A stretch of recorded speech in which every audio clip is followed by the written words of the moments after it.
നമസ്കാരം. ഇനിയെങ്കിലും ഷൈനിയുടെ അച്ഛനെയും അമ്മയെയും വെറുതെ വിടണം. പാറോക്കലിൽ ട്രെയിനിന് മുന്നിൽ ചാടി അമ്മയും 2 പെൺമക്കളും ജീവനൊടുക്കിയ സംഭവത്തിൽ മരിച്ച ഷൈനിയുടെ മൊബൈൽ ഫോൺ പോലീസ് ശാസ്ത്രീയ പരിശോധനയ്ക്ക് അയച്ചിട്ടുണ്ട്.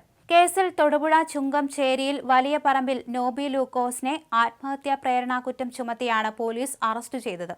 മൂവരും ജീവനൊടുക്കിയ ദിവസം പുലർച്ചെ നോബി ഭാര്യയെ വാട്സപ്പ് കോളിലൂടെ വിളിച്ചിരുന്നുവെന്നും മാനസികമായി പീഡിപ്പിച്ചിരുന്നുവെന്നും പോലീസ് കണ്ടെത്തിയിട്ടുണ്ട്. ഇതിനിടയിലും അച്ഛനെയും അമ്മയെയും കുറ്റപ്പെടുത്തി നോബിയെ രക്ഷിച്ചെടുക്കാനാണ് ചില കേന്ദ്രങ്ങളുടെ ശ്രമം. നോബിയുടെ ഭാര്യയും ഏറ്റുമാനൂർ പാറോലിക്കൽ സ്വദേശിനിയുമായ ഷൈനി, 11ഉം 10ഉം വയസ്സുള്ള മക്കളായ അലീന, ഇവാന എന്നിവർ കഴിഞ്ഞ 28-ന് പുലർച്ചെയാണ് നിലമ്പൂർ എക്സ്പ്രസ് ട്രെയിനിന് മുന്നിൽ ചാടി ആത്മഹത്യ ചെയ്തത്. ആദ്യ ദിവസങ്ങളിൽ കണ്ടെത്താൻ കഴിയാതിരുന്ന മൊബൈൽ ഫോൺ ഷൈനിയുടെ വീട്ടിൽ നടത്തിയ പരിശോധനയിലാണ് പോലീസ് കണ്ടെത്തിയത്. കേസിൽ റിമാൻഡിൽ കഴിയുന്ന ഭർത്താവ് നോബിയുടെ മൊബൈൽ ഫോണും ശാസ്ത്രീയ പരിശോധനയ്ക്ക് അയച്ചിരുന്നു. ഡിലീറ്റ് ചെയ്ത വാട്സപ്പ് സന്ദേശങ്ങളടക്കം തിരികെ പിടിക്കുകയാണ് പോലീസിന്റെ ലക്ഷ്യം. ഇതോടെ എല്ലാം വ്യക്തത വരും. ഫോൺ എവിടെയാണെന്ന് അറിയില്ലെന്നായിരുന്നു ഷൈനിയുടെ പിതാവ് പോലീസിനോട് പറഞ്ഞിരുന്നത്. ഈ സാഹചര്യത്തിലാണ് വീട്ടിൽ പോലീസ് തെരച്ചിൽ നടത്തിയതും ഫോൺ കണ്ടെടുത്തതും.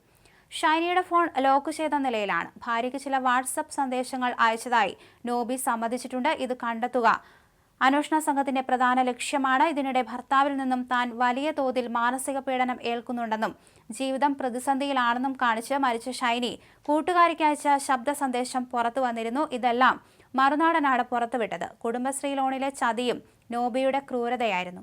നോബിയുടെ അച്ഛന്റെ ചികിത്സയ്ക്ക് വേണ്ടി ഷൈനിയെ കൊണ്ട് വായ്പ എടുപ്പിച്ചു. അതിനുശേഷം അത് നൽകിയില്ല. കുടുംബശ്രീക്കാർ ആ വായ്പ തിരിച്ചടയ്ക്കണമെന്നാവശ്യപ്പെട്ടു. ഇതും ഷൈനിക്ക് സഹിക്കാൻ കഴിയുമായിരുന്നില്ല. ഇതും കുട്ടികളെയും കൊണ്ട് ആത്മഹത്യയ്ക്കുള്ള കാരണമായി. ഷൈനി മരണത്തിന് മുമ്പ് കുടുംബശ്രീ യൂണിറ്റ് പ്രസിഡന്റുമായി നടത്തിയ ഫോൺ സംഭാഷണം കഴിഞ്ഞ ദിവസം പുറത്തു വന്നിരുന്നു.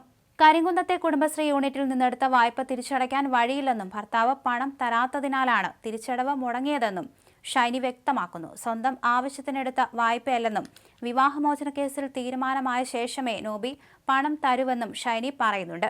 ഈ വായ്പാ തിരിച്ചടവ് മുടങ്ങിയതിനെ തുടർന്ന് കുടുംബശ്രീ അംഗങ്ങൾ കരിങ്കുന്നം പോലീസിൽ പരാതി നൽകിയിരുന്നു. തന്റെ പേരിലെടുത്ത ഇൻഷുറൻസിന്റെ പ്രീമിയം പോലും നോബി അടയ്ക്കുന്നില്ലെന്ന് ഷൈനി ഫോൺ സംഭാഷണത്തിൽ പറയുന്നുണ്ട്. വായ്പയെക്കുറിച്ച് അറിയില്ലെന്ന് നോബിയുടെ അമ്മ പറഞ്ഞെന്നാണ് കുടുംബശ്രീ പ്രസിഡന്റ് മറുപടി നൽകുന്നത്. ഈ വായ്പാ തിരിച്ചടവ് മുടങ്ങിയതിനെ തുടർന്ന് കുടുംബശ്രീ അംഗങ്ങൾ പരാതി നൽകുകയായിരുന്നു. തുടർന്ന് പഞ്ചായത്ത് പ്രസിഡന്റ് മധ്യസ്ഥത വഹിച്ച് വായ്പാ തുക തിരിച്ചടപ്പിച്ചിരുന്നു.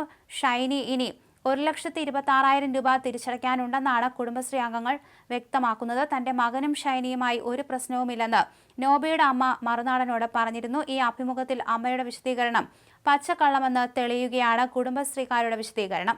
കേസിൽ നിർണായക തെളിവാണ് ഷൈനിയുടെ ഫോൺ. ഷൈനി മരിക്കുന്നതിന്റെ തലേ ദിവസം ഫോൺ വിളിച്ചെന്നായിരുന്നു ഭർത്താവ് നോബി ലൂക്കോസിന്റെ മൊഴി. ഈ ഫോൺ വിളിയിലെ ചില സംസാരങ്ങളാണ് ആത്മഹത്യയ്ക്ക് പ്രേരിപ്പിച്ചതെന്നാണ് പോലീസ് നിഗമനം. മദ്യലഹരിയിൽ വിളിച്ച നോബി ഷൈനിയെ അധിക്ഷേപിച്ച് സംസാരിച്ചെന്നാണ് പോലീസും പറയുന്നത്. വിവാഹമോചന കേസിൽ സഹകരിക്കില്ലെന്നും കുട്ടികളുടെ പഠനച്ചെലവ് നൽകില്ലെന്നും പറഞ്ഞു. നോബിയുടെ പിതാവിന്റെ ചികിത്സയ്ക്കായി എടുത്ത വായ്പയുടെ ഉത്തരവാദിത്തത്തിൽ നിന്ന് ഒഴിയുകയും ചെയ്തു. ഇക്കാര്യങ്ങളെല്ലാം പോലീസിന്റെ ചോദ്യം ചെയ്യലിൽ നോബി സമ്മതിച്ചിട്ടുണ്ട്.